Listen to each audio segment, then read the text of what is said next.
Good morning, everyone. Thank you for joining us for the Spiritist Talk series promoted by the U.S. Spiritist Federation on Saturday mornings at 11 a.m. East Coast time. The U.S. Spiritist Federation is committed to presenting Spiritism to the American public. Please support our efforts with a donation at www.spiritist.us. Thank you. Today, we'll have our special guest, Edward Christie, whose topic is Blessed Are the Afflicted, Beethoven's Suffering. And now, hi, Edward. How are you doing? Hi, Peter. Thank you. Great. Before Edward shares his knowledge with us, please let me introduce him more formally. Edward Christie has been involved with Spiritism for more than 20 years and is an active member of the Inner Enlightenment Spiritist Society in New York City. Edward is a classically trained pianist, has taught music in New York City schools, as well as computer science courses at New York University, NYU. He enjoys learning and uses his love of teaching to share what he has learned with others. Thank you for being here, Edward. Thank you for inviting me. Certainly. Remember, everyone, to please send in your questions because we will be open for questions and answers after his talk. Edward, it's all yours.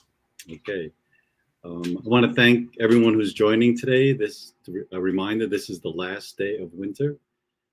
Tomorrow begins spring. So this is an appropriate topic because suffering is kind of a wintry experience, and spring brings new growth and creativity. So this talk happened just at the right time.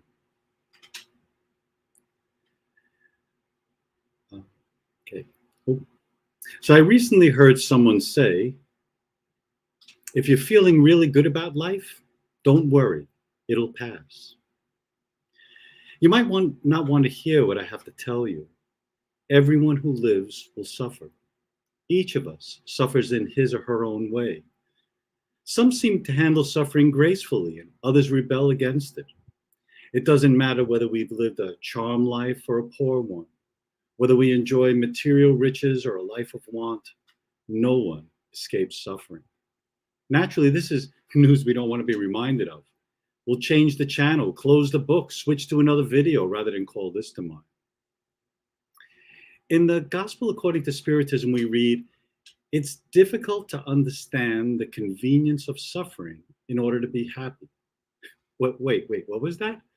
Suffering can make us happy? Suffering is a convenience? No wonder this is difficult to understand. But Jesus comes to our aid. He made us a promise. He said, blessed are you who are poor, for the kingdom of God belongs to you. Blessed are you who hunger now, for you will be satisfied. Blessed are you who weep now, for you will laugh. We weep because we lost a loved one, a job, our friend, our youth, our social position, or our health.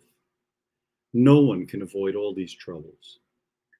Yet we're tempted to think that suffering happens if we're not careful, or it only happens to an unfortunate few, or that we can avoid suffering if we're good or smart or lucky.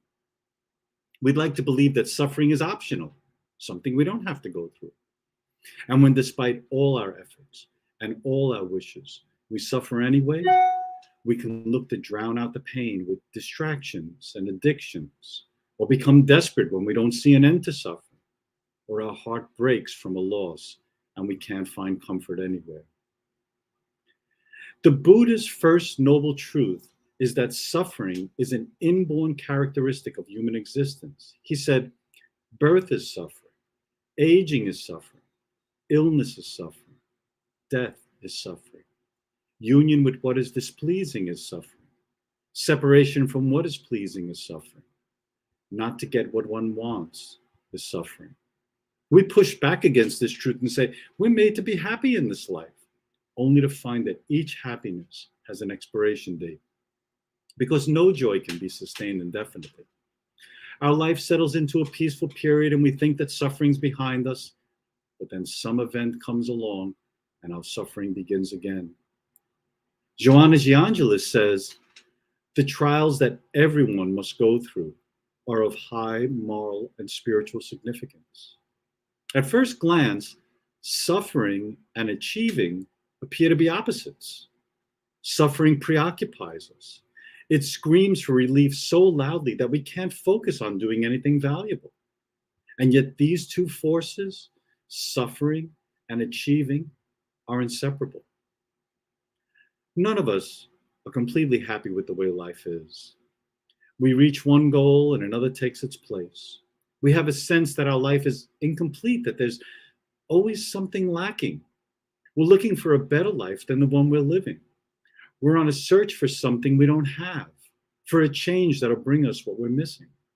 We swing between suffering because we want what we don't have and suffering because we can't keep what we want. But suffering can push us to achieve. When we suffer, we look for ways to soften the bitter feelings we have. And this search gives us a chance to examine ourselves and to relieve our suffering by changing our life from bitter to better. Change is a loss that causes us to suffer, and change is a gain that moves us closer to fulfill our life, our desire for a new life.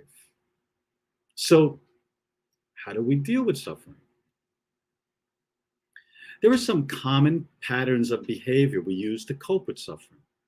Let's look at 3 of these patterns because they all have something in common. They're good, they're reasonable, and they help to diminish the pain of suffering.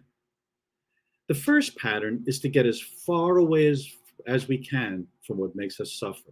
We move out, divorce, split up, leave, quit, never see the person again, never go back to that place.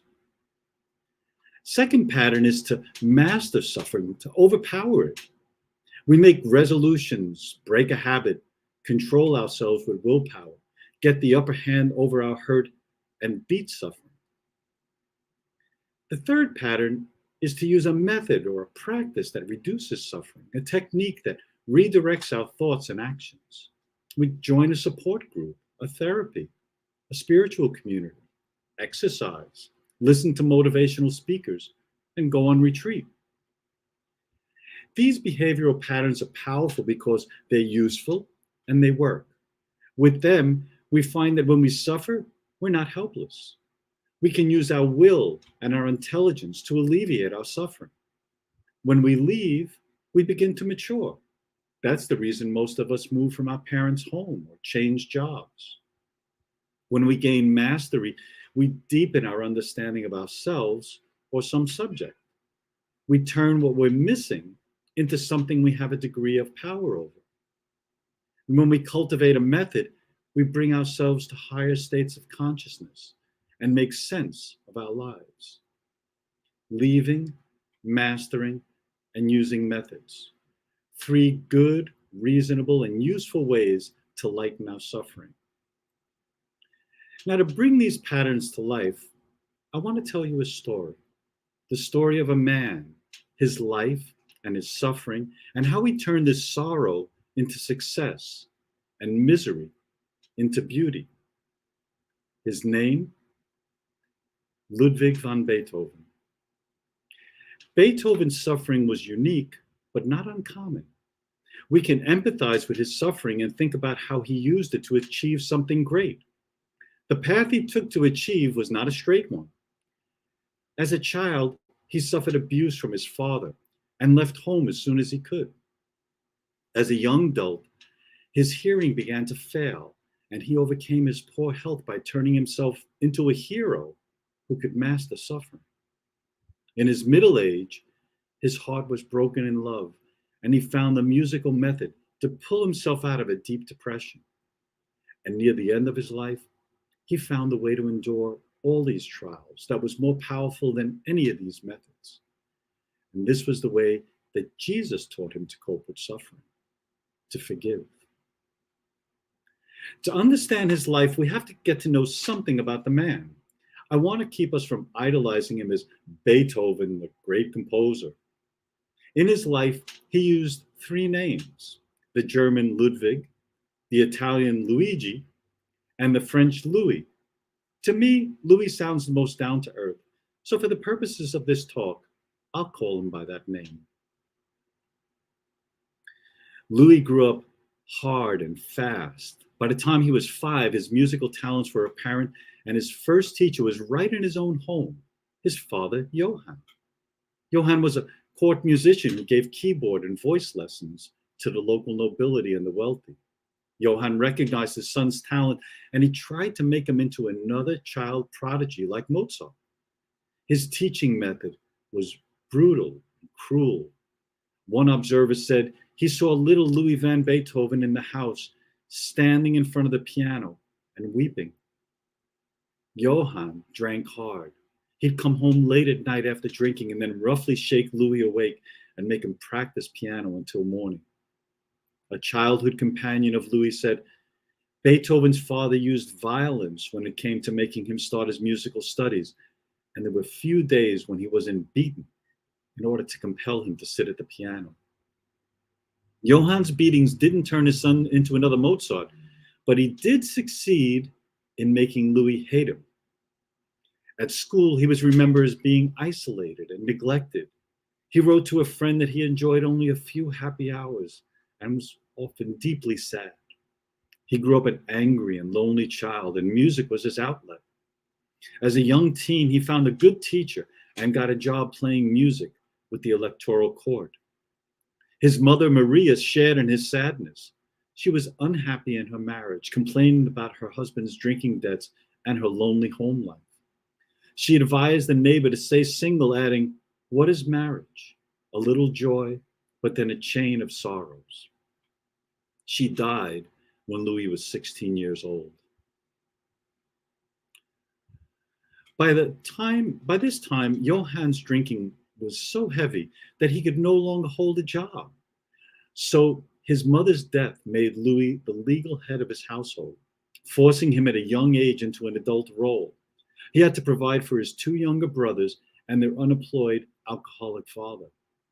Louis felt the burden of both his father's illness and his obligations as head of a family, and he realized that his musical talent was his ticket out of his oppressive life.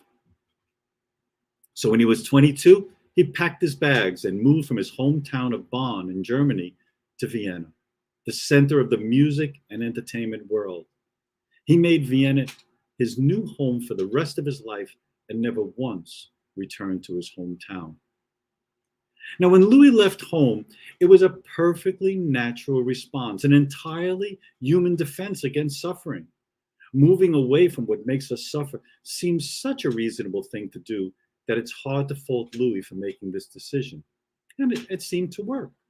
But we're still left with the question, did running away from suffering cure the source of his pain? Well, yes and no.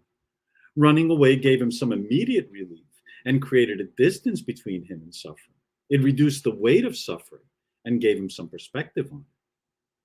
But the effect of his father's abusive treatment of him didn't disappear when he moved out.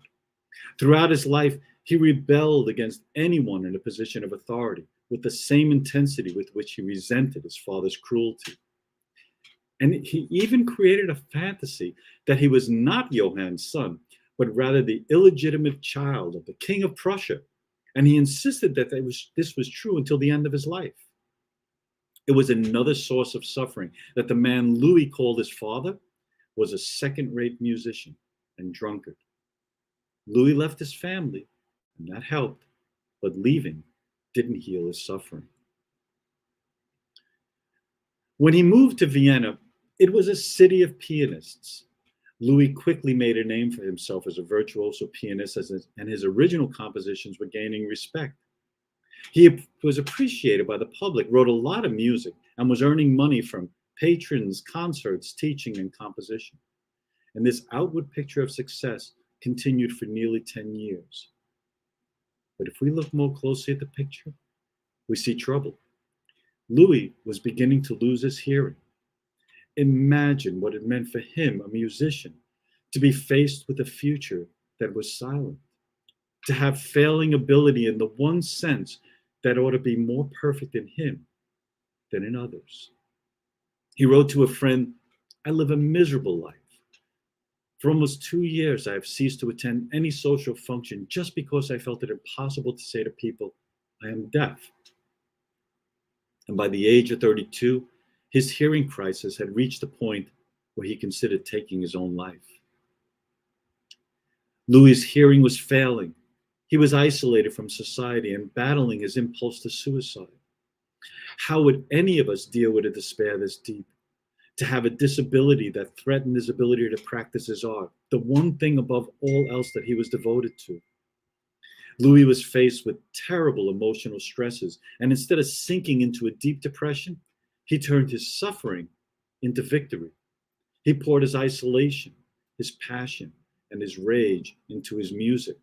He wrote, I live entirely in my music, and hardly have I completed one composition that I've already begun another.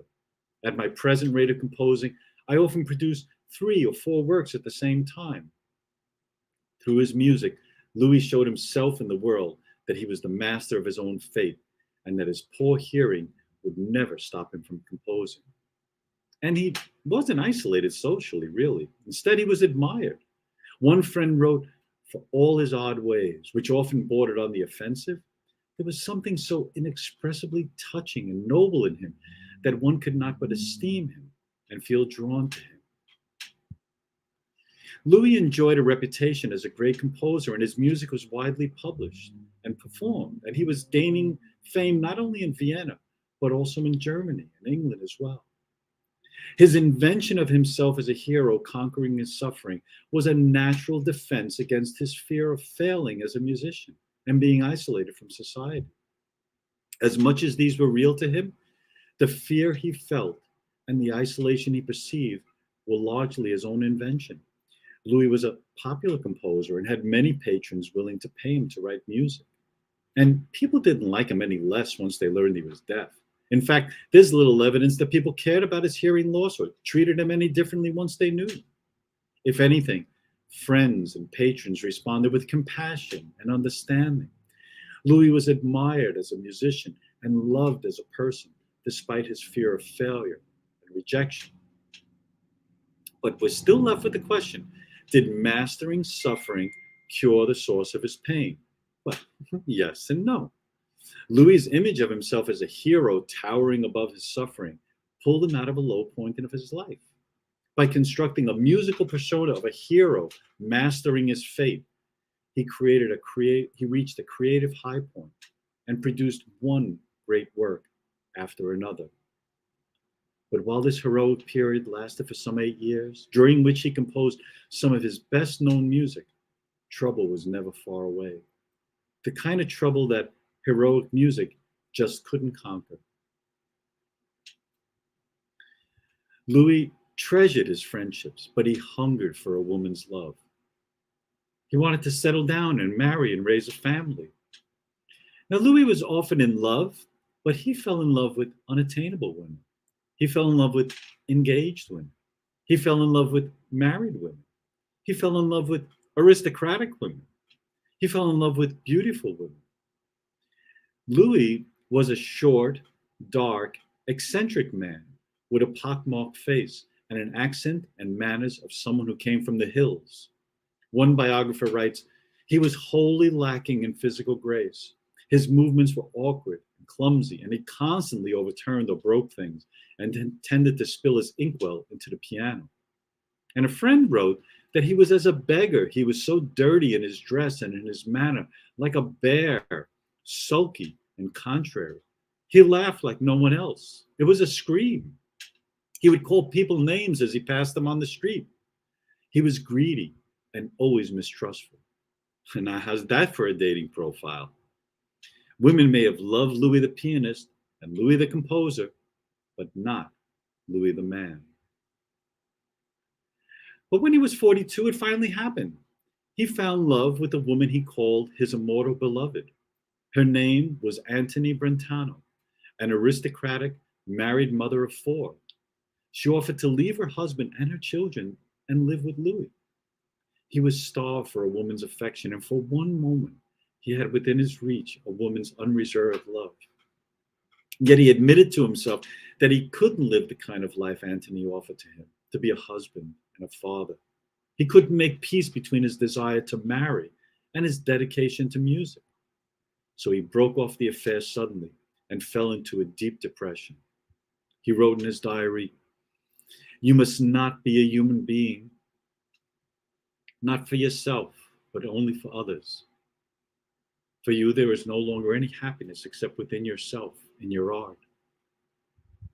Oh God, give me the strength to conquer myself. Nothing must chain me to life." Thus, everything connected with Antony will go to ruin. His health deteriorated, and he couldn't compose. He was on the edge of a nervous breakdown and given to suicidal thoughts. Louis dominated the urge to take his own life because as he was growing up, he learned some valuable lessons.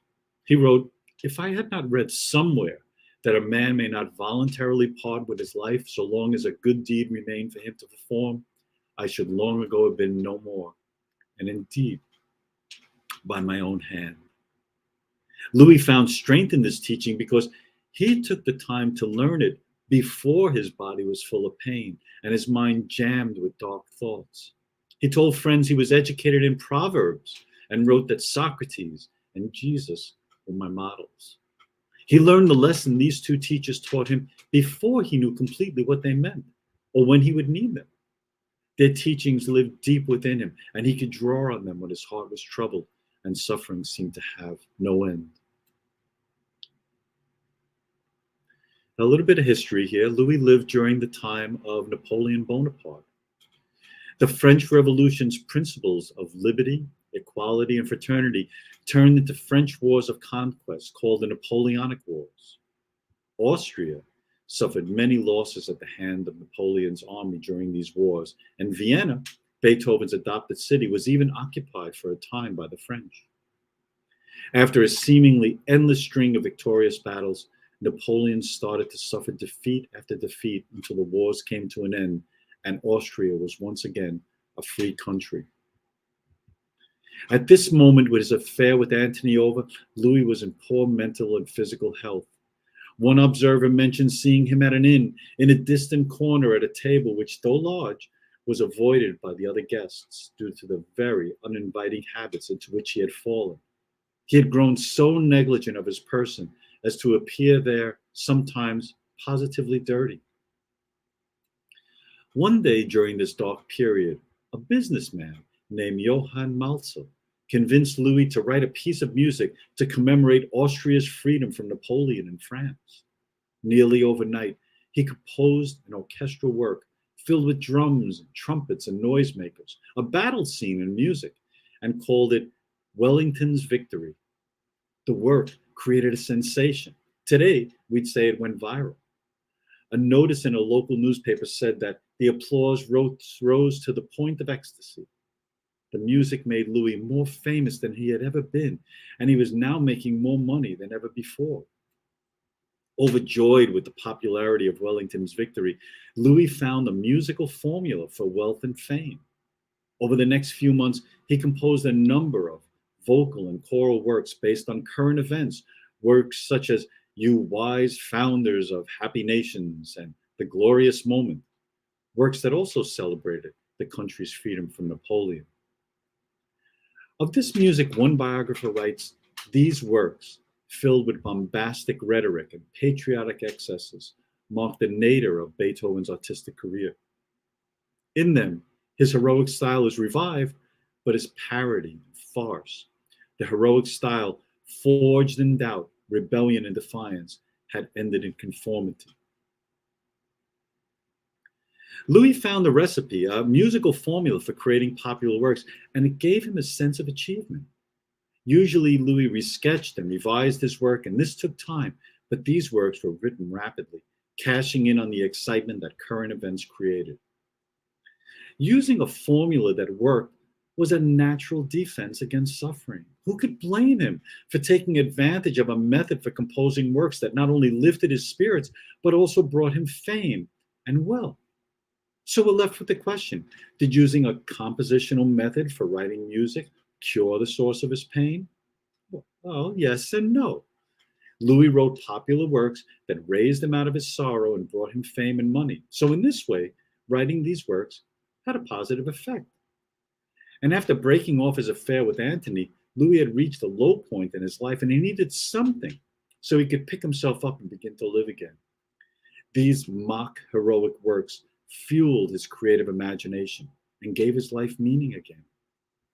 But they were works of the moment, a light that burned brightly for a little while and then went out. He wrote them using a method that worked for a time, but this music was pushed to the side once the events that inspired them were past. These new works made him a celebrity, but they had no lasting value because they were music of the moment. While the moment lasted, the music had value. But once the moment passed, the music was forgotten. A few months after Louis' rise to popular fame, his star faded. The public had no more use for Louis' second-rate heroic music, and they forgot about him. Louis had two younger brothers, Caspar Karl and Nicholas. Caspar Karl was the older of the two, and he was married to a woman named Johanna. Together, they had a son named Karl, the only child of any of the three Beethoven brothers. Caspar Karl died of tuberculosis shortly after the incidents in Louis' life we just examined. In his will, Caspar Karl wrote, "Along with my wife, I appoint my brother Ludwig van Beethoven co-guardian." Instead of obeying his brother's wishes, Louis got it into his head that he had the right to take his 9-year-old nephew away from his mother and raise him as his own son. Louis claimed that Karl's mother lacked the moral and intellectual qualities needed to raise him properly, and that he, Ludwig, was the boy's true guardian. Louis took his argument to court, and because he was the famous Louis van Beethoven, he won. He wrote, "I have fought a battle for the purpose of wresting a poor, unhappy child from the clutches of his unworthy mother, and I have won the day." The court took Karl away from his mother 3 months after his father's death. Louis put Karl in a boarding school, and Johanna was allowed only supervised visits with her son.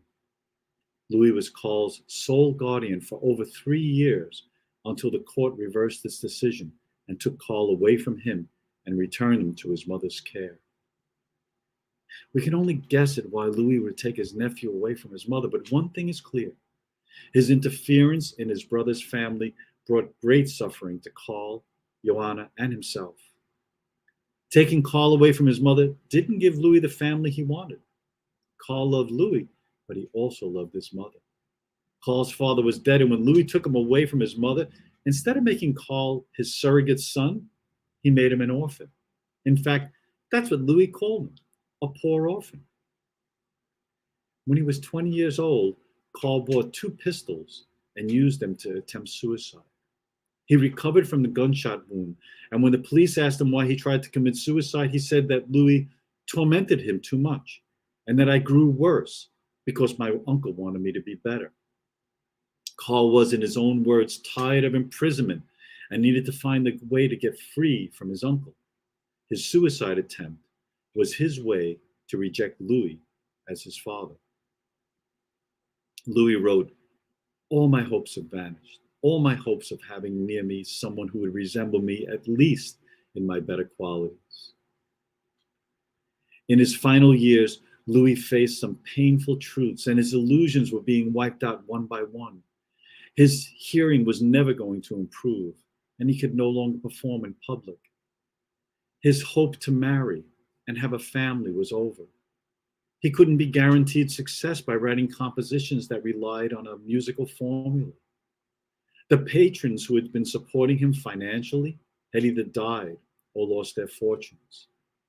And during the court case over Karl's custody, it was proven that he was not the illegitimate son of a king, but rather the son of Johann van Beethoven, the second-rate musician and unemployed drunk, the man who raised him and beat him and taught him music, the man he both loved and despised.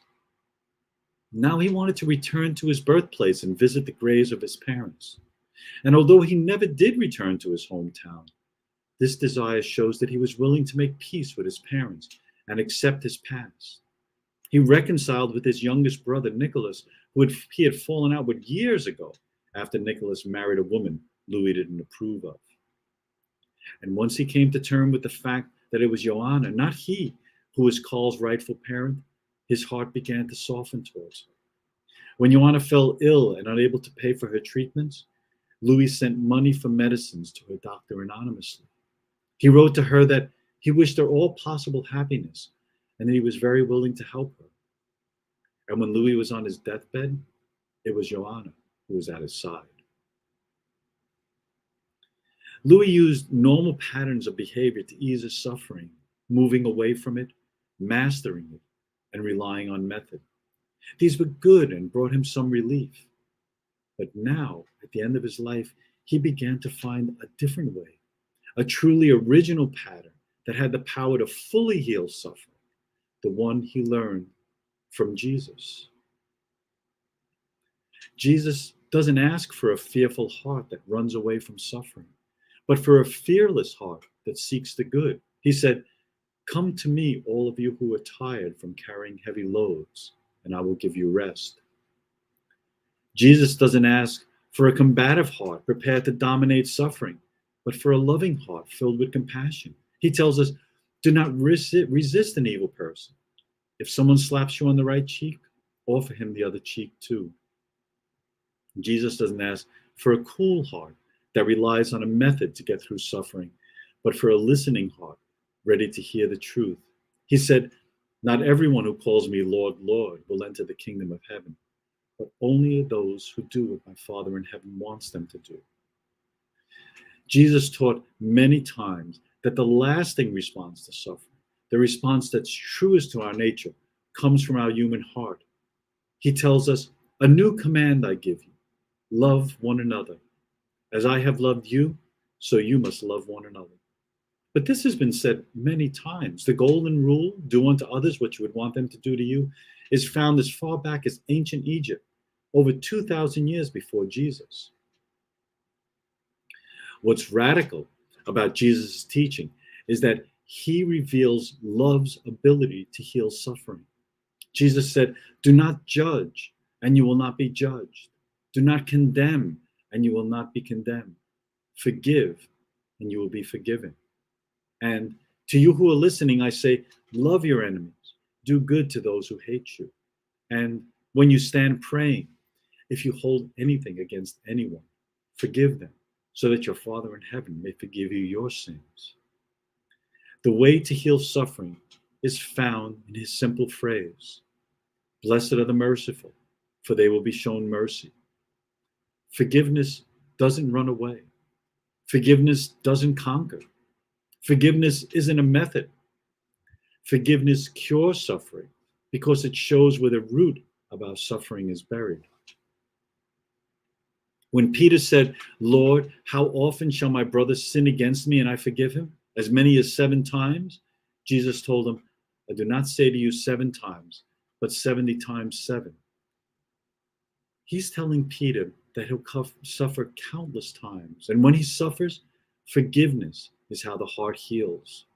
Forgiveness is our heart's truest response to pain, to hurting, to heartbreak. Forgiveness doesn't avoid, overpower, or manage suffering. Forgiveness meets suffering by awakening the love from which we're made. Without forgiveness, we'll pay no attention to our heart. Without forgiveness, our heart goes cold. Without forgiveness, we'll ask, why me? Why do I have to suffer this pain? Why am I being punished? What did I do to deserve this? Without forgiveness, these questions build a wall around our heart. Forgiveness is willing to live with imperfection, expects imperfection, and makes peace with imperfection, the imperfection in ourselves and in others. We're impatient to live in a better world where there'll be no more suffering.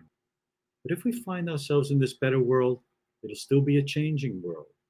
And where there's change, there's loss. And where there's loss, there's sorrow. And where there's sorrow, there's suffering. We live with imperfection regardless of how much personal progress we make. Even if we were to attain perfect compassion, perfect charity, perfect humility, we'd still live in an imperfect world. We find perfection not in wanting to eliminate imperfection, but by forgiving imperfection, and the suffering it brings. Perfection forgives imperfection, forgives our own imperfection, forgives our family's imperfection, forgives imperfection in our work, in our city, in our government, in all of creation. Our human heart knows at some deep level that life and imperfection can't be separated.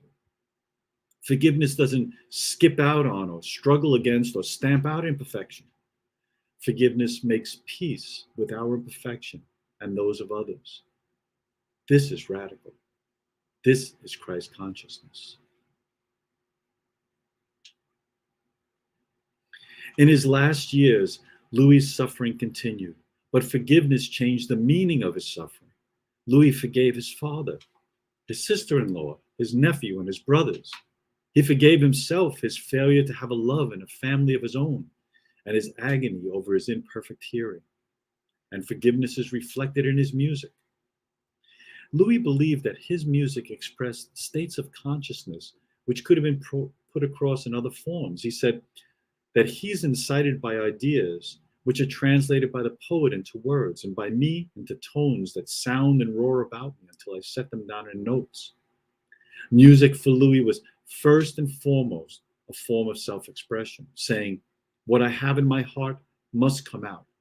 That's the reason I compose. As a rule, in his early works, Louis' music was presented as a conflict between musical ideas, like characters in a story. His compositions had two or more contrasting musical ideas that worked out their differences and came to a resolution. But as he matured musically and personally, he sees the power that forgiveness has to resolve conflicts. And his music tends to work with a single musical idea, a single character in a story that's portrayed as variations of that character, one who understands the changing moods and contradictions within himself. Rather than composing music that resolves conflicts between musical characters, his mature music reflects an attempt to reconcile the many facets of a single character's inner struggle, one between dark and light, between vice and virtue, between ego and soul, between defensiveness and forgiveness. To be willing to suffer in order to create is one thing. To accept that creation comes out of suffering is to admit that there's no conflict between achieving and suffering. Suffering isn't just a correction or a working out of cause-consequence. It's that, but it's so much more. Suffering is the fuel that powers our creativity, a fuel that gives life, that opens our heart to forgive and to love. Louis was sick and lonely and hurting, and he gave these miseries a shape which we can hear in his music. He took the broken pieces of a harsh and troubled life and turned them into music, into a thing of lasting beauty. His example shows that all of us can create something lasting and beautiful from our suffering. I want to leave you with a poem written by the Sufi mystic Rumi. I said, what about my eyes? He said, keep them on the road. I said, what about my passion? He said, keep it burning. I said, what about my heart? He said, tell me what you hold inside it. I said, pain and sorrow. He said, stay with it. The wound is the place where the light enters you. Thank you.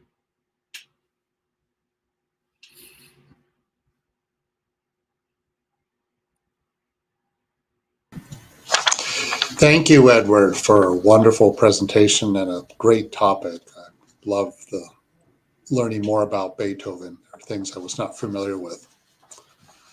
And I'd like to thank everyone who watched this live, and we thank all of you who have been following our weekly talks. Pardon me. We have some questions. Okay, this one is from Paula Craig. Is there any way we can tell the difference between suffering, like a debt we owe and must pay, or an experience we wanted to experience? Oh, well, that would be pretty tricky to find out between the two. I mean, in the end, though, the way I see it is not the source of our suffering, because the source, as we know, the source of suffering varies so greatly between people. And one thing that's a suffering for one person just rolls off another person's back. I think the important part here is how we respond to suffering. And there's so many things hidden from our life, as we know, that our past lives are hidden from us. Many things. Even there's so much that happens unconsciously. So I would say, I can't answer your question directly, because that's that's not information that I have. But I can ask you to think about how you respond to suffering, because there is really where the growth and the creativity and the love in our life is expressed. I was thinking pretty much the same thing. So. Okay, next question. From the U.S. Spiritist Federation. Did suffering within his family enhance Beethoven's musical genius, or was he talented in spite of his upbringing? Well, again, these are difficult questions, because short of Beethoven telling us one way or the other, which he didn't, or some kind of psychoanalytical explanation that we could have, we wouldn't know. But the one interesting thing that I found as I was studying that, think about this. I hope that you heard how difficult and painful a life he had when he was growing up. And he turned that into something great. He took this, it's like compost. He took the junk that we want to throw out in the garbage, the stuff that we wish didn't happen to us, and he was able to make it flower, to bring something really beautiful.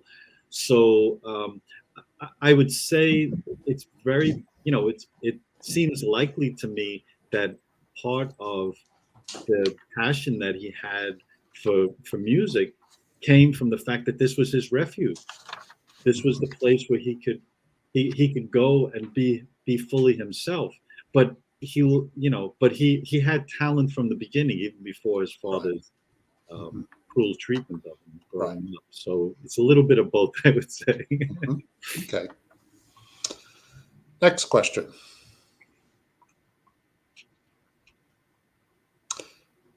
How was Beethoven able to compose despite not being able to hear? Did his inability to hear change how he composed? Well, for the first question, I have to admit I have the same wonder that he could. Especially some of his music is so intricate and complex, and it's hard to believe that he could keep all of those things in his head all at once and not have to. He used the piano until the end of his life, because he wasn't fully deaf until he was around 50 years old, and so he had a piano. He said he'd feel the vibrations of the piano, and he would compose that way. So he did continue to use the piano, but much of his music was composed. He'd take really long walks. Sometimes they said he'd walk for 6 or 7 hours around Vienna and have a little sketchbook with him, and he would just write down ideas. And again, even if you just step back for a minute, even thinking about reading music, most people look at a music manuscript and say, how can you read that? And yet my 3-year-old granddaughters are struggling to read just a word on a page. So a part of this is just a skill that you learn as you study music. You learn how to read music, and you read it just like you would pick up a book or a magazine or whatever you would read. So it was not unusual for people. Mozart was famous for this. He'd have the whole symphony in his head, and then he would just write it out. There was no piano involved, no nothing. So there is this incredible ability, and you have to wonder how much help they got from the other side too in doing this kind of work, because to have that kind of focus. The second question, could you put it up again? Because I think I remembered it, but I wanted to make sure. Did his inability to hear change how we compose? I think most people who know about Beethoven would say yes. Mm-hmm. Okay. This was a way he built a. It was very clear he built a whole interior world of music, Mm-hmm. and because he had this idea, as I mentioned during the lecture, that he says, "What's in my heart must come out." For him, music was a mode of self-expression, and it was his way to express himself. And so all of those things, when you listen to the music, you start to see what he was really trying to tell you. This is not music for entertainment only, as it was, say, in Mozart's day. Beethoven's music really is a form of self-expression, and cast a long shadow on every composer since him, since he died, or even during his life, because things could just never change after that. But yes, I would say for sure. Again, I can't tell you to what extent, but that he had this interior world that he created for himself. Tells us that what he heard inside might not have been. I mean, he was one of his famous sayings. As you could tell, he was like a little edgy character. He wrote a piece of music, and they were a string quartet, and one of the string players said, "You can't be serious about this. You can't. This is a joke, right? That you're playing on it." He says, "I'm not writing music for you. I'm writing music for the future." Okay. Obviously, he had no choice about not being able to hear, but it is amazing how a lot of artists will work within certain limitations, whether they impose the limitations or the limitations are imposed on them. Yes. Okay, next question. From Paul Jacoby. Edward, it sounds like Louis' incarnation was designed for him to experience through suffering, self-forgiveness first, and then for others. Is this a classic example of pre-life planning? Well, I'm tempted to say more on the yes side of this question, because I can't answer it completely. But if you think of, this was almost a mission, you could say, that he not only overcame enormous difficulties in his life, but it has left. I mean, because a lot of us overcome difficulties in life, and we live and we die, and we're remembered perhaps from the people who surround us. But Beethoven affected not only music, but people's what they wanted to do with art. Because really before Beethoven, as I said, in Bach's time, Beethoven was for the glory of God. That was, and he would write in his manuscript, in the beginning of his manuscripts, for the glory of God. And all of his music, even his secular music, was done with that intention. By the time Mozart came along, music was kind of like a decoration, something a little, like an extra thing that you had that was pleasing and nice and entertaining, and don't demand too much of it. And Beethoven came along, and he, of course, he worked within those ideas in the beginning of his life.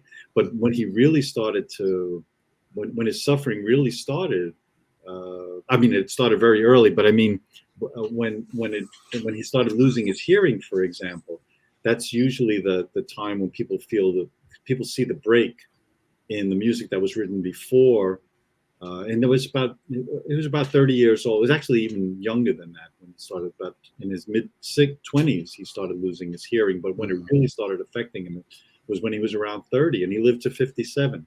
Okay. So, I would say definitely it looks very much has all the earmarks of a mission, rather than, because, as I said, plenty of us work with suffering and have not left the impact and the effect that a Beethoven has on musicians and non-musicians alike.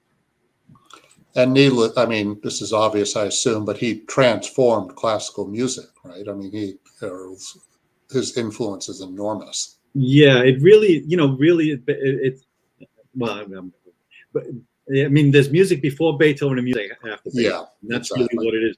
And yeah, so when he died in 1826, 1827, and so you think about all the composers that came after that, the Chopins and the Brahms and Schubert and Schumann. Well, Schubert lived during his lifetime.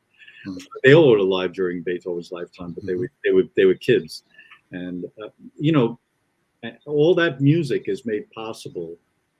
That idea of self-expression, which we most of us think about when an artist sits down to create something, it's from the inside, and that came from Beethoven. That was his influence that created that whole idea that an artist expresses himself. Mozart didn't think about expressing. He just did it. Yeah, that wasn't his focus. It was probably in the mix there somewhere, but it wasn't the intention that he had. That's fascinating. Okay, next question. This is from Yasko Arakawa. Hi, Mr. Christie. Great material. In the final account, as an immortal spirit, should we conclude Beethoven to be blessed and happy by his multiple afflictions in many areas and pass successfully the trials of that incarnation? I would like to know that too. Yes.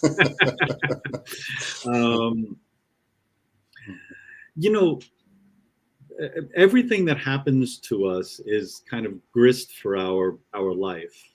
And again, to harken back to the answer to the first question that I gave, it really depends on what we do. And you can see that Beethoven, even though he had his moments, he had suicidal thoughts. There were times that he really didn't. I mean, there was never a time that he entirely stopped composing, but there are years when he would compose so little, it was almost as if he had composed nothing. But each time he was able to take his suffering and he pulled himself, he found something, some technique, some method to pull himself out of his suffering and really transform himself as a person. And as I said, it's beautiful when you see at the end of his life, all of these things that he did, like, leaving his family or saying, I'm a hero and I'm going to master my fate, or all those things, they're still there. And he's an edgy character.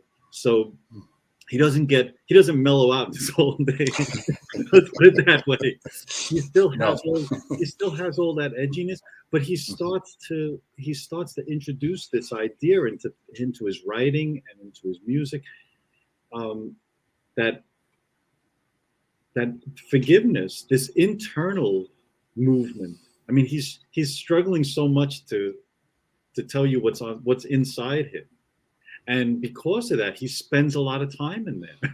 He spends a lot of time thinking about how can I take this stuff that I've been given in life and do something really, really valuable with it. And I think that's what we're asked to do in every one of us, to take the circumstances of our life and say, this in some way is meant for my good. And what am I going to do with it? How am I going to do it so that it's creative and progressive and positive, even though we live with the suffering, as he did. Right. Absolutely. Very, very good point. Okay. Another question from Mary Ramirez.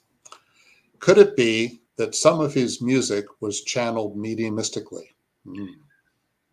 Well, and again, this is my opinion, but I think all music is channeled mediumistically. Right. I always, it's kind of funny because I was talking to someone once in a lecture, and we were talking about the influence of,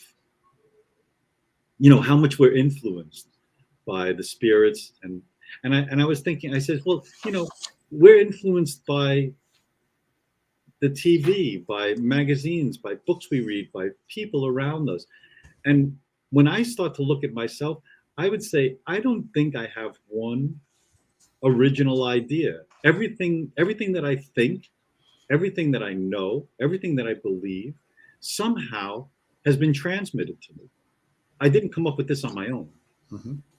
I mean, maybe I put my own coloration on it, as we all do, and there are things that I respond to better than other things, that because we're all here kind of for our own purposes in a kind of way. Um, so oh, now I lost my train of thought. That's okay. uh, Well, if I may. yeah, go ahead. You could probably complete it. Okay. It reminds me of I think a comment Picasso made where when he would start to do a painting, he said he would start the painting and then the painting would speak to me.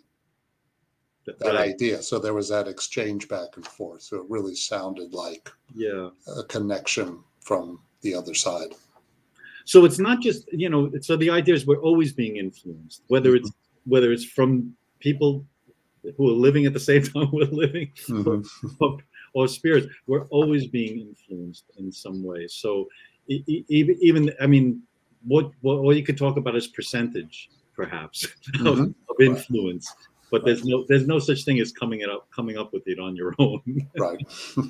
Because, think about it. Every story heals us. That's why I wanted to tell Beethoven's story. When we hear the story of especially someone as notable as Beethoven, it helps. It creates a healing. So all the things that we have learned have not come up with someone sitting down in a chair thinking about these things. It happens in life. It happens from day to day. And then the sharing of those stories, the sharing of those experiences is really how all the things that we know now have come to us. Mm-hmm. Yeah, and it's very much about encountering the unexpected and then figuring out what to do about it. Exactly. That's our job. That's our job. Okay, from the U.S. Spiritist Federation. Is it likely that Beethoven had committed suicide in prior incarnations? Yeah, again, not a question that we would know the answer to, but it is kind of striking. I mean, like everyone, I've suffered my down periods, and I've talked to other people, and they just say, no, I never considered suicide. I never thought about it. And so the fact that it was on his mind when he was at a really low point,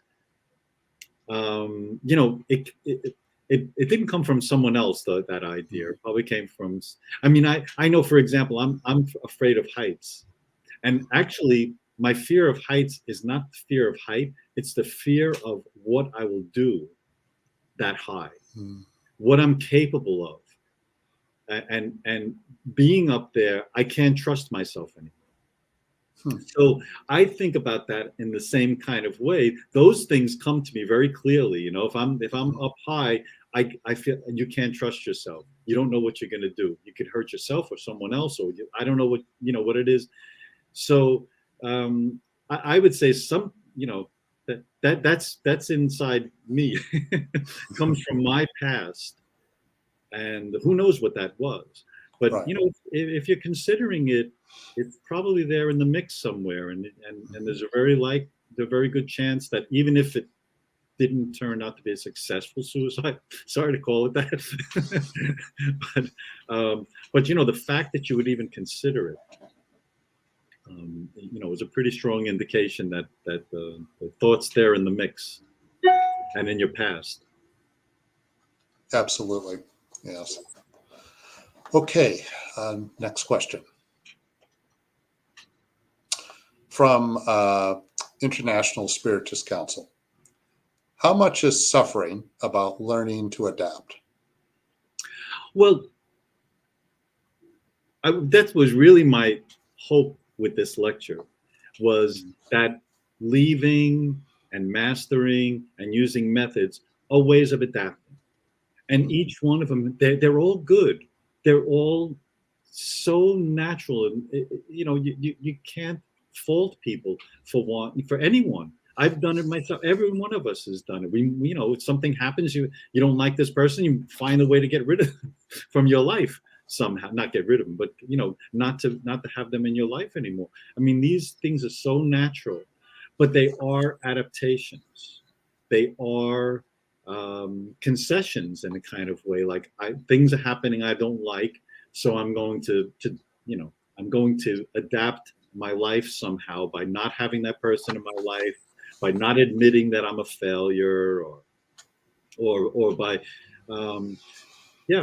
by doing those. So the adaptation is again, it's understandable and it's human, but it only goes so far. It really does not, as I tried to bring out during the lecture, it did not, leaving his home didn't solve all his problems. There's different, mastering music and becoming a hero didn't solve his problems, because when he lost the love of his life, he went down. Those things can't sustain you. So, and the point was, what he realized was that true healing is the healing that Jesus tells us. The true healing of these things is not an adaptation. It's a change of heart. It's finding the love within us that allows us to forgive, the divine help that we get in order to forgive, because it's not really our place to forgive. It's our place to respond to forgiveness. Okay. And that's really what, because we could spend a lot of time justifying, well, this person doesn't deserve forgiveness, or I could never forgive that person. And that's all us. And we still have all those thoughts even when we hope to forgive someone. So that forgiveness really comes from all the help that we get. Right. Divine and otherwise. So how we adapt is crucial. Not just adapting. What I'm saying is adaptation is like a technique. So forgiveness is not an adaptation. Forgiveness is a true change within, a true discovery of the love that we're made from. Okay. We have one more question, but I just wanted to ask you a very quick one, if I may. Was Beethoven very religious at all? He was Catholic, and he wrote, yes, he was. At the end of his life, he wrote the great Missa Solemnis, the Solemn Mass.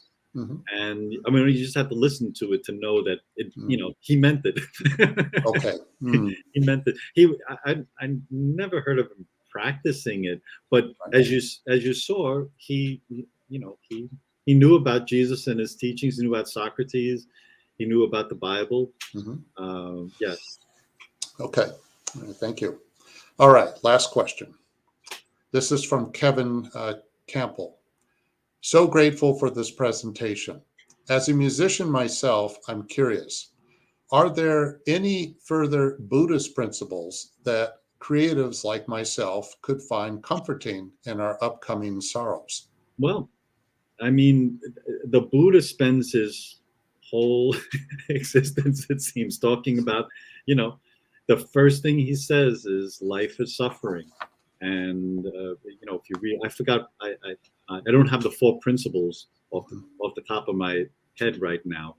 But if you read that, I mean, his whole focus was, how are you going to deal with suffering? And so, yeah, I mean, it's right there. It's not something you have to search for. You go to Wikipedia and you'll find the wisdom of the Buddha right there. And again, it all has to do with desire and wanting. That's really what it comes down to. We suffer because we want things we don't have, or we want to keep things that we lost, and it's all our desire That's his. I think that's the theme that he keeps on reminding us of. Mhm. We have to really ask ourselves, what do we want? And if what we want is something that can be lost, we're going to come into as someone said, we come into this world naked, and and we leave with nothing that we've got, nothing that we've possessed in this life. It puts it in perspective. Mhm. And says, so every time we want to keep something, we're asking ourselves, we're creating pain, because at the end of that our life we are going to lose it. And Buddhism stresses that desire is a major source of suffering, right? Yes. Yeah. Exactly. Okay. All right. Well, thank you, Edward. This has been wonderful and inspirational. And thank you, everyone who watched this live. And we thank all of you who have been following our weekly talks. Next Saturday, March 26 at 11 a.m., we have Leah Govera, and the theme will be Do Not Judge. Also, as a reminder, the United States Spiritist Federation has released a weekly virtual course called Initiation into Spiritism that is live every Sunday at 10 a.m. East Coast time. But afterwards, you can watch these courses whenever you wish. With extraordinary scope, this study will cover several relevant topics. It is based on the book Initiation into Spiritism, written by the renowned author Teresina Oliveira, one of the major authorities in the field. Both beginners and those familiar with Spiritism will find this virtual course to be an excellent resource. Tomorrow's lesson will be the 9th in the series, and it is called Law of Cause and Effect, Free Will and Progress, certainly essential to Spiritism. For more information, please visit the U.S. Spiritist Federation's website at www.spiritist.us. And once again, thank you for supporting our efforts with a donation at our website or by scanning the QR code on screen. And now, before we end our live, I will do a prayer. So if you can, please close your eyes.